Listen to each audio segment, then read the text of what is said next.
wabba ssente z'abandi zizzeeyo weewaana bugagga naye wabba. Olunaku olwaleero Mpuuga, Mayiga, okuswala n'okuswaluka babadde baana baliwo. Kakati ebibaddeyo ogenda kubeera nga obifuna. Wabula nga sinaba kubeera nga nkutwala eyo, waliwo ebigambo ebizito ddala by'otalina kubeera nga osubwa, by'olina okubeera nga owulira, by'olina okubeera nga otegeera. Ampuliriza Uganda weetuuse kati maziga meerere. Naye kankulage ku kavidiyo kano katono nnyo olukavaamu nkubuulire. Nakola akatambi gye buvuddeko ne nkutegeeza nti mwami Museveni ye banatera okuvuunika kubanga ono aweddeyo. Kavidiyo kano si ka lwaleero, kaakwatibwa mabegako ddala nga ne vidiyo gye nabagamba tenaba kubeera nga ekolebwa. Wabula olunaku olwaleero kati ogenda kuwulira ebigambo ebitiisa. Lwaki mwami Museveni atuuse kusojjoka kubeera nga akutuse aweddewo luwedde ku mpagala naye ng'akyalemeddeko? Kati wulira ebigambo bino byatandika ddi? Ennaku z'omwezi nga 26 omwaka gwali gwa 1988 omwezi gwali gwa January. Waliwo ebigambo mwami Museveni bye yategeeza bannayuganda bangi baakuba engalo nga nakati bw'olaba ennaku zino abantu bavayo ne boogera ebigambo ne mukuba engalo naye nga temumanyi lwaki mukubye engalo oba oli ekigambo kyayogera akitegeeza. Kati njagala owulire ebigambo bino katono nnyo nga mwami Museveni awera era ng'alagira era ng'ayogera era ng'akakasa nti tewalibaawo nkyukakyuka ng'akyali mulamu. Wuliriza, tewalibaawo nkyukakyuka yonna era bannayuganda mwenna abasuubira enkyukakyuka nga kibali mu bwongo bwammwe oba mu mitwe gyammwe ebyo mugende mbirowooleze walla. So si Uganda ke yajja yagamba nazze mmazeeko teri nkyukakyuka. Kati sooka owulire ggwe ogenda tutegeera ani Museveni omutuufu. And I hope everybody would now settle down and forget about alternative arrangements for Uganda. There will be no alternative arrangements for Uganda for a long time to come.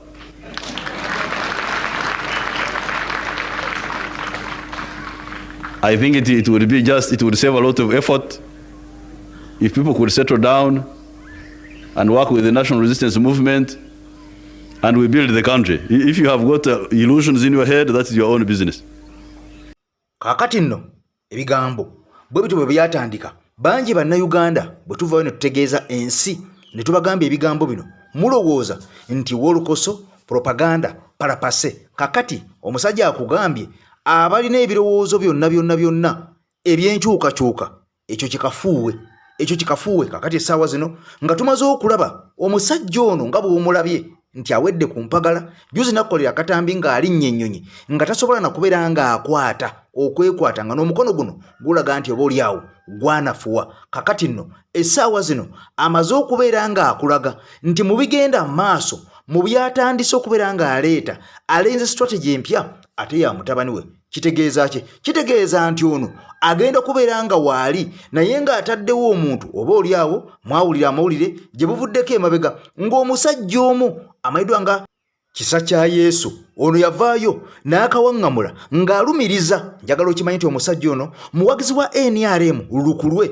era ono mu MK mu NRM mwasubscribinga era afiirawo. Yategeeza eggwanga n'ategeeza edduniya n'ategeeza ensi eno nti mwami Museveni aleese mutabani we nga generaali akulira amagye. Wuliriza, naye ng'akakodyo oba ekyali emabega wa kino kwali kuleeta mwami Muhoozi abeere nga yakulira amagye. Kakati wayitewo essaawa ntono nnyo, wayitewo ennaku ntono nnyo, emyezi mitono nnyo, emyaka mitono nnyo, ono amwefuulire mbwamuwambye. Wuliriza, ono amwefuulire bwefuulizi mbwamuwambye. Naye nga kano konna kaali kakodyo byali mu pulaani. Kakati no kino kitegeeza ki? Nti ebigambo biri ebyayogerwa ng'ennaku z'omwezi 26 omwezi ogwali ogwa January omwaka 88 mwami Museveni n'aga nti tewalibaayo alternative for a long time to come.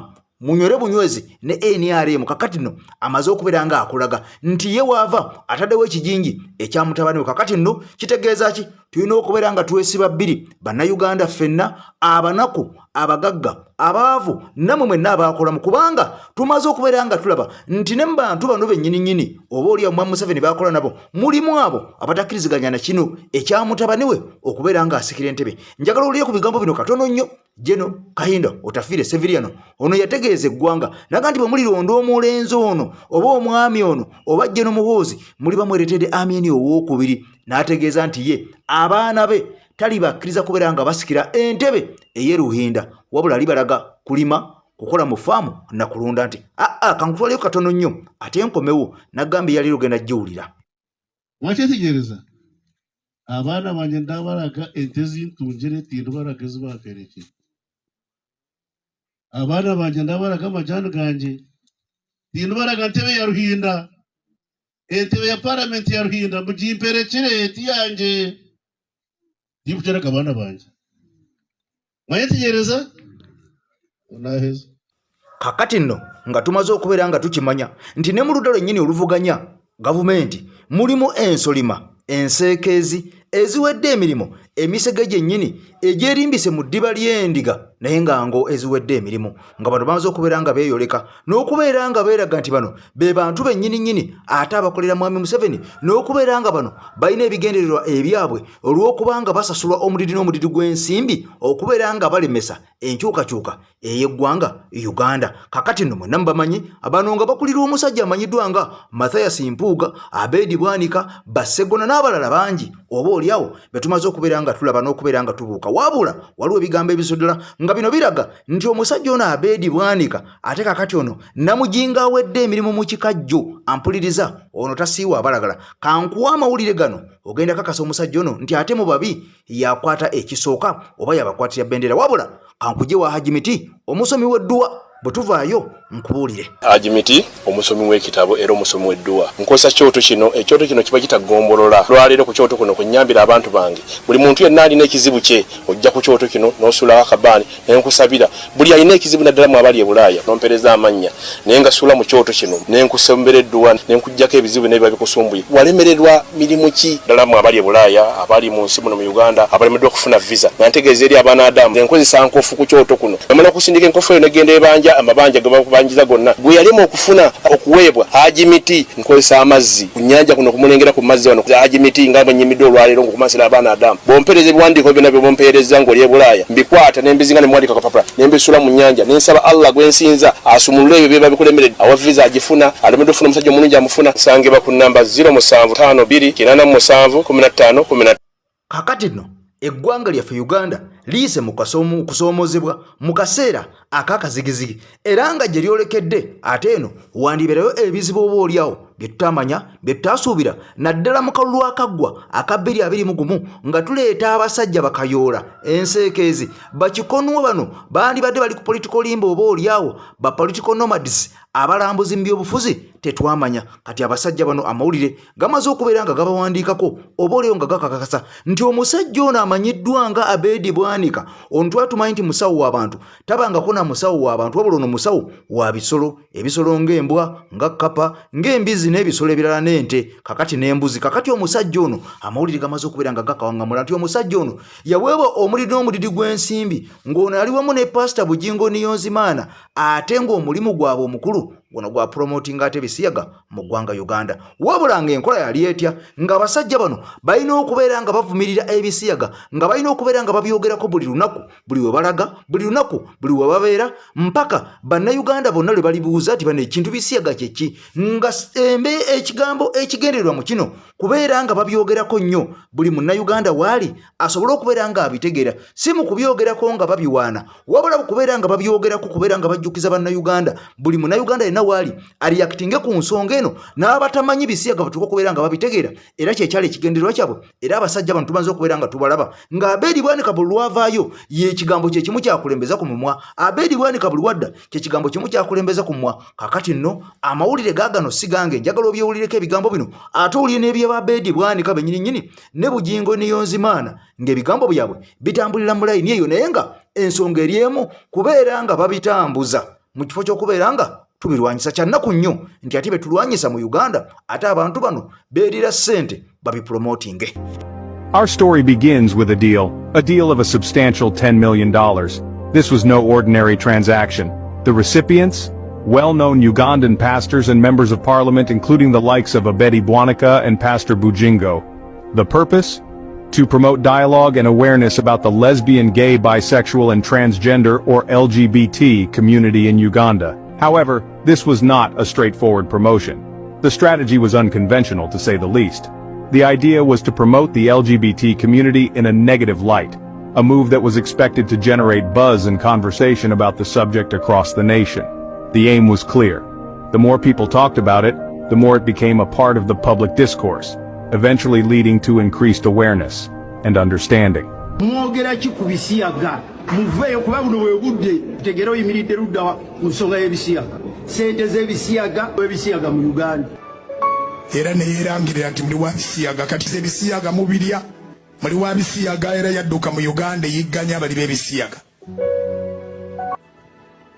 Juli Muteesasira tasobola kunyiiga asanyuka basanyusi kubanga nnyongedde okunyweza kyasinga okwenyumiririzaamu si kirungi mukyerabire nti ye identifyinga n'abali b'abisiyaga ate mukazi nnyo kubanga bangi abali ebisiyaga baalemu okwogera oba babirya oba tebabirya ensi nebeerawo ng'ereekaana ku lwabwe kati ye Juli Muteesasira yasalawo eggoye ebisiyaga abirya.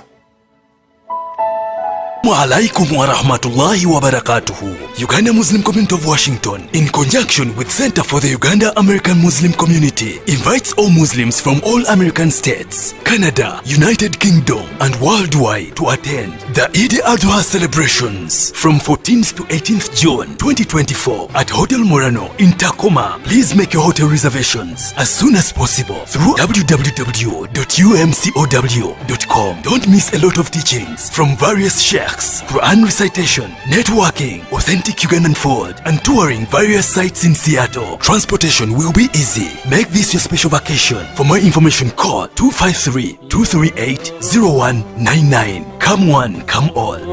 Pastor Solomon Male mu ggwanga Uganda ye musaale avuddeyo ennyo era ng'ono yatuusibwa n'okubeera ng'atuusibwako obuzibu n'okutuuka ng'asibibwa okubeera ng'atwalibwa mu mbuzi ekogga mu kolokoonye emabega w'emitayimbwa olw'ensonga y'okulwanyisa ekikolwa kino ekya Sodoma ne Gomora. Kakati nno tumaze okubeera nga tuwulira obutambi ng'abasajja bano emabega waakyo bano baweebwa ssente basobole okubeera nga bakipromootinga kubanga bo bafa kimu wali ssente ampuliza tebafa ku nsi Uganda naddi n'abaana baabwe n'abazzukulu kiki kye balisanga mu maaso oba oliawo. Kakati nno nga tumaze okulaba ng'ekkooti evuddeyo nebeera ng'esazaamu etteeka lino amini ng'egaana okulisazaamu ekkooti ng'ega nti buli kyasalibwawo kyonna kyasalibwawo mu mateeka etteeka lino tijja kubeera nga lisazibwamu. Twamala okulaba abasajja ba Andrew Mwenda n'abantu abalala bangi lisiti nnene y'abantu nga 10 nga bagenze mu kkooti okubeera nga balwanyisa etteeka lino era limaze okubeera nga litekebwako emikono